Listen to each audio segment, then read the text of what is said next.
ñëw na ana waa Yeumbeul ana waa Yeumbeul yes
léegi nag ñu may xamal ne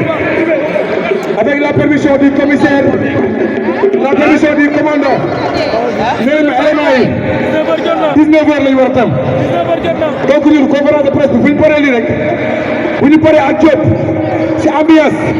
dañuy attaqué point de presse bi parce que sécurité bi nee na 19.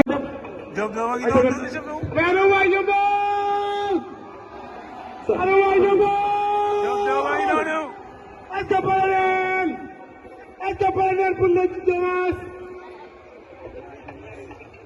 tey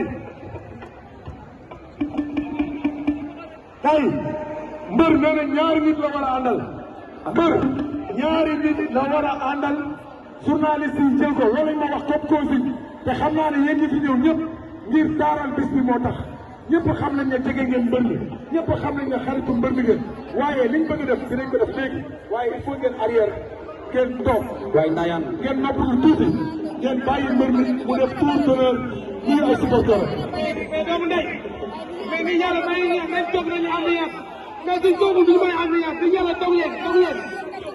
Modou Fall kaay gérer loolu papa sama rakk ji maa ngi lay siyaar di la bëggee doomu yaay Diop do Seydina merci beaucoup Alioune Badara maa ngi lay siyaar Momo Samb Golden Boy maa ngi lay bëggee Baye Sall xam gëm sa xew Sall Sakho kooku sunu xarit la Baye Sall Sakho gëm sa xew ñu ngi lay bëggee Baye Sall doomu ndeyu Pape Modou Ose aussi de Marimba ñu ngi lay siyaar di la bëggee waaw waaw gars yi gis nga de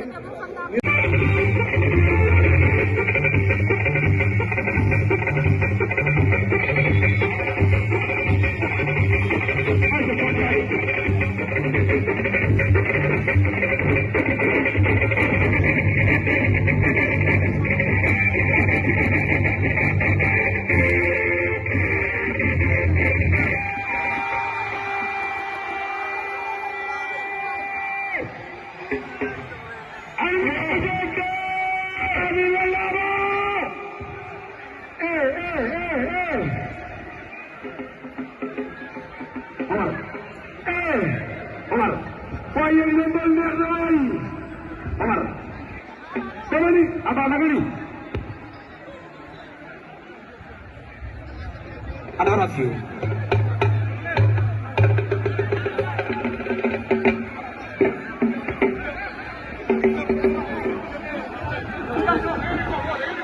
gars yi toog leen s'il vous plaît billahi ngir yàlla toog leen ñu ci ginnaaw